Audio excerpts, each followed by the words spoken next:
नवरात्रि में माँ दुर्गा के 9 रूपों की पूजा की जाती है। माँ दुर्गा को प्रसन्न करने के लिए नवरात्रि के दिन सबसे अच्छे माने जाते हैं। इन दिनों जो भक्त सच्चे मन से माँ दुर्गा के सभी रूपों की पूजा करता है, उसकी सभी इच्छाएं माँ दुर्गा पूरी करती हैं। 9 दिनों तक माता रानी की पूजा अर्चना के साथ आपको इस कथा का पाठ भी अवश्य करना चाहिए। श्री दुर्गा नवरात्रि व्रत कथा करने से आपको सभी 9 देवियों की कृपा प्राप्त होगी। कथा।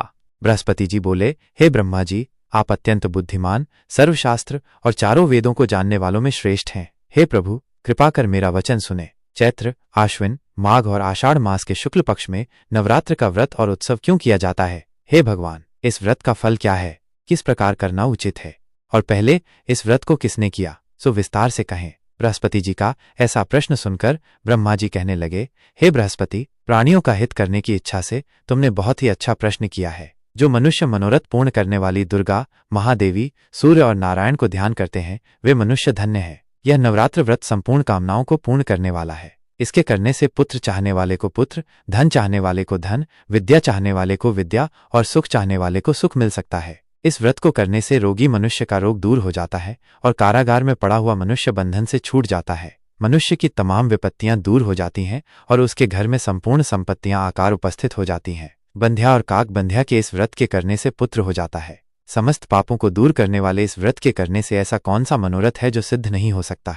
यदि व्रत करने वाला मनुष्य सारे दिन का उपवास न कर सके तो एक समय भोजन करे और उस दिन बांधवों सहित नवरात्रि व्रत की कथा श्रवण करे। हे बृहस्पति, जिसने पहले इस महाव्रत को किया है, उसका पवित्र इतिहास मैं तुम्हें सुनाता हूँ। तुम सावधान होकर सुनो। इस प्रकार ब्रह्मा जी के वचन सुनकर बृहस्पति जी ओम बोले, हे ब्राह्मण, मनुष्यों को कल्याण करने वाले इस व्रत के इतिहास को मेरे लिए कहा, मैं सावधान होकर सुन रहा हूँ। आपकी शरण आए हुए मुझ पर कृपा करो। ब्रह्मा जी बोले, पीठत नाम के मनोहर नगर में एक अनाथ नाम का ब्राह्मण रहता था। वह भगवती दुर्गा का भक्त था। उसके संपूर्ण सद्गुणों से युक्त मानो ब्रह्मा की सबसे पहली रचना हो ऐसी यथार्थ नाम वाली सुमति नाम की एक अत्यंत सुंदर कन्या पैदा हुई। वह कन्या सुमति अपने घर के बालकपन में अपनी सहेलियों के साथ क्रीड़ा करती हुए इस प्रकार बढ़ने लगी जैसे शुक्ल पक्ष में चंद्रमा की कला बढ़ती है। उसका पिता प्रतिदिन दुर्गा की पूजा और होम किया करता था। उस समय वह भी नियम से वहां उपस्थित होती थी। एक दिन वह सुमति अपनी सखियों के साथ खेलने लग गई और भगवती के पूजन में उपस्थित नहीं हुई।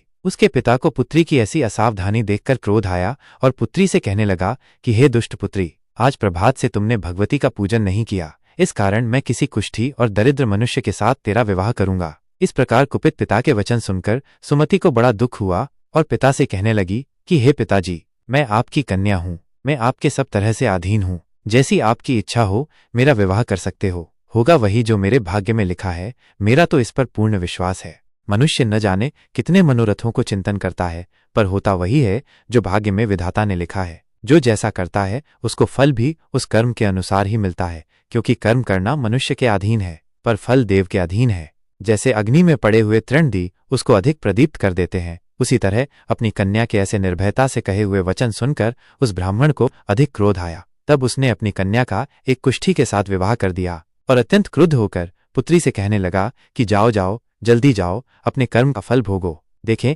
केवल भाग्य भरोसे पर रहकर क्या करती है।